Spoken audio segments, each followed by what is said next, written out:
လာတဲ့လောကလေးခလိုက်အားတွေတစ်ချက်မဲလာရင်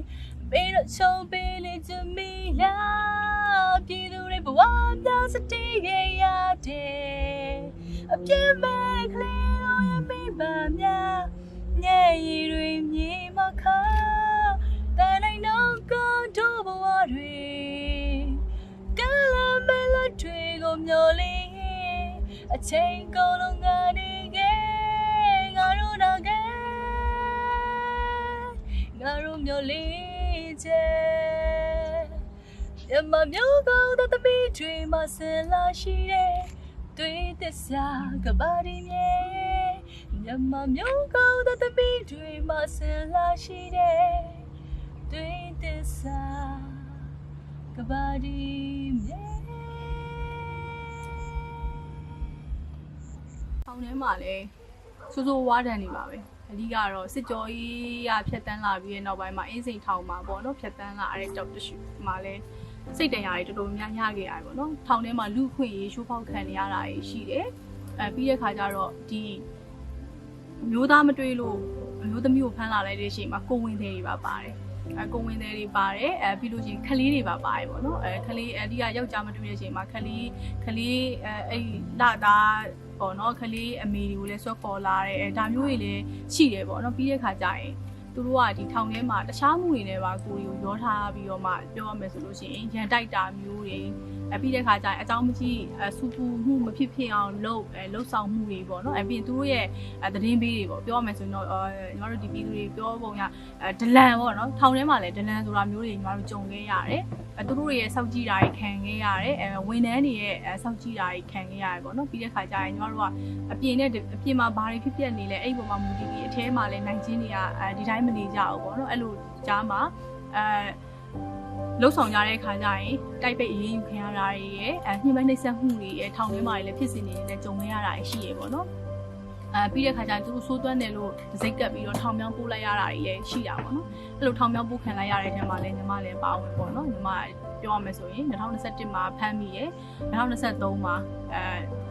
ညီမတိုင်ဦးထောင်ကနေပြန်လွတ်လာတယ်ပေါ့နော်အဲ့တော့ထောင်ထဲမှာလည်းတကယ်လူ့ခွင့်ယူတကယ်စိုးစိုးဝါးဝါးပေါ့နော်ချိုးဖောက်နေတဲ့ထောင်ဝင်တန်းတွေထောင်အာဏာပိုင်တွေရှိတယ်အဲ့လိုနီးတူပြည်သူဘက်ကရက်တည်တဲ့ဝန်ထမ်းတွေတော့ရှိတာပေါ့နော်ဒါပေမဲ့ရှားပါတယ်ဟုတ်ဘလို့ရင်ဆိုင်ရလဲဆိုတော့ကိုတယောက်ရမဟုတ်ဘူးပေါ့နော်တိုင်းပြည်လုံးကပြည်သူတွေကုန်ခံစားနေရတယ်နော်ဒီစစ်တပ်ရဲ့ဒီမတရားဖိနှိပ်ချုပ်ချယ်မှုတွေနဲ့ပြီးတဲ့ခါကျရင်တပ်ဖြတ်မှုတွေပေါ့နော်အဲ့ဒီဒဏ်တွေကကိုရီပြည်သူတွေကပါခံစားနေရပြီငါတယောက်တည်းမဟုတ်ဘူးပြီးတဲ့ခါကျရင်ကိုယ့်ထက်ဆိုးဝါးပြီးမှရောက်လာတာရှိတယ်ဒီเจ้าသူရဲ့ကလေးတွေကိုလည်းသူတို့ညှဉ်းပန်းနှိပ်စက်မှုနဲ့လှုပ်တဲ့အချိန်မှာထောင်ထဲမှာဒဏ်ရာတွေနဲ့ရောက်လာတဲ့ကလေးတွေလည်းရှိတာပေါ့နော်နိုင်ချင်းလေးတွေရှိတယ်ပေါ့နော်အဲ့လိုမျိုးဆိုတော့ကိုတယောက်တည်းမဟုတ်ဘူးပြီးတဲ့ခါကျလို့ရှိရင်အားလုံးကဒီချိန်မှာအကုန်လုံးကဒီစစ်အာဏာရှင်ကိုတော်လှန်ရေးနဲ့မှဒါဟိုရောက်လာတာဖြစ်တဲ့အတွက်ကိုရီတိုင်တိုင်မီမီနဲ့ပဲနေဖြစ်ကြရပေါ့နော်အထဲမှာလည်းအဲ့လိုပဲကိုယ့်ရဲ့ဒါဟိုတက်ကြီးပိုင်းတွေလည်းရှိတယ်သားသမီးမတွေ့လို့မိဘကိုဖမ်းလာတော့တက်ကြီးပိုင်းတွေရှိတယ်အဲ့တော့သူတို့တွေဒီသူစူးစူးဝါးဝေဒနာတွေခံစားပြီးတော့လည်းအသက်တွေပေးဆက်လိုက်ရတာရှိတယ်ထောင်ထဲမှာသူတို့ဖမ်းဆီးလိုက်ပြီးတော့မလွတ်တဲ့ကာလတွေမှာညီမတို့နိုင်ချင်းတွေကအသက်ဆုံးရှုံးလိုက်ရတဲ့နိုင်ချင်းတွေလည်းရှိတာပေါ့နော်ဒါမျိုးတွေရဲ့ပြီးတဲ့ခါကျရင်လွတ်လာတဲ့2023လွတ်လာပြီးနောက်ပိုင်းမှာလည်းအကိုတို့လည်းကြားမှာပါပေါ့နော်ဒီတိုင်ဦးထောင်မှာဒီနိုင်ချင်းတွေကိုအပြင်ခေါ်ထုတ်ပြီးတက်တယ်ဆိုတဲ့ကိစ္စတွေပေါ့နော်အဲ့ဒီထဲမှာဆိုလို့ရှိရင်လည်းတော်တော်များများမှာကိုရီနဲ့ရဲဘော်ရဲဘက်လိုနေတဲ့အကိုတွေပါပေါ့နော်ပါသွားတယ်ပေါ့နော်အဲ့တော့လေသူတို့နဲ့ဝန်းနေရတယ်ပေါ့နော်အဲ့တော့နာကြီးမှုကတော့ပျောက်ကွယ်မသွားဘူးပေါ့ပြောရမယ်ဆိုရင်တော့အဲ့ဒါကြောင့်လေညီမဒီဘက်မှာရောက်လာတဲ့အချိန်မှာညီမတို့ထောင်ထဲမှာပေါ့ညီမတို့ထောင်ထဲမှာတချင်းတွေရေးတယ်တချင်းတွေဆိုတယ်ပြီးရင်အခုတော်လိုင်းတချင်းတွေပေါ့နော်တိတ်မကြခင်လည်းထွက်တော့မယ်ပေါ့နော်ဒီတချင်းတွေလာထွက်လာတဲ့ခါကျရင်ညီမတို့ထောင်ထဲမှာရှိတဲ့နိုင်ငံရေးကျင်းသူကျင်းသားတွေဘယ်လိုမျိုးဖြတ်တန်းခဲ့ရလဲဆိုတာလေးတွေကပေါ်ပေါက်လာပါလိမ့်မယ်ဒါဒီလိုကြားတဲ့ခါကျရင်တစ်ချက်လောက်အဲ့လိုမျိုးပေါ့နော်ပြည်သူတွေအနေနဲ့နိုင်ချင်းတွေရဲ့တကယ်ပေါ့နော်တကယ်ခံစားနေရတဲ့အရာတွေကိုညီမတက်နိုင်တဲ့လောက်ညီမတို့တက်နိုင်တဲ့လောက်ပေါ့နော်ဒေါ်လာရင်းအရာစုတွေစူးစမ်းပြီးတော့ရိုက်ချက်ကောင်းကောင်းတွေနဲ့ရိုက်ပြပြီးတော့တကယ်ဖြစ်ရမှန်တွေကိုပေါ့နော်ရှာပြဖို့ရှိပါတယ်ညီ မအဲ့မှာလုပ်ထားတဲ့မှာတန်နိုင်နောက်ကတွဲလက်များဆိုတာရှိတယ်ပြီးနိုင်ချင်းမိခင်ပေါ့နော်တန်နိုင်နောက်ကတွဲလက်များတော့ဒီဒိုင်ဦးထောင်အေးစိန်ထောင်မှာရှိတဲ့နိုင်ငံရေးအကျဉ်းသူကျင်းသားပေါ့ပြောမယ်ဆိုအကျဉ်းသူတော်တော်များများဒီသချင်းတွေကိုသိတယ်ပေါ့နော်အဲ့ရမှာတစ်စင်ကျွန်တော်တို့ဒီထောင်မြောင်းတွေပို့လိုက်တဲ့အချိန်မှာထောင်တိုင်းထောင်တွေပို့လိုက်တဲ့အချိန်မှာကိုယ့်ရဲ့ဒီရဲဘော်ရဲဘက်ညီမတွေပါသွားတဲ့အချိန်မှာတော့ဒါထောင်တိုင်းမှာတော့ဒီသချင်းကပြတ်နေပါဘူးပြောမယ်ဆိုကိုလွတ်လာရင်လေသူတို့အနေနဲ့ကကြံခဲ့တဲ့ကိုယ့်ရဲ့ကလေးဒီညီမတွေကပေါ့နော်ဒီသချင်းကိုလုပ်ပေးပါပေါ့နော်အဲ့ဒီမှာဘာတွေပါလဲဆိုလို့ကျွန်တော်တို့ကြည်သူတွေဘဝများစတဲ့ခဲ့ရတဲ့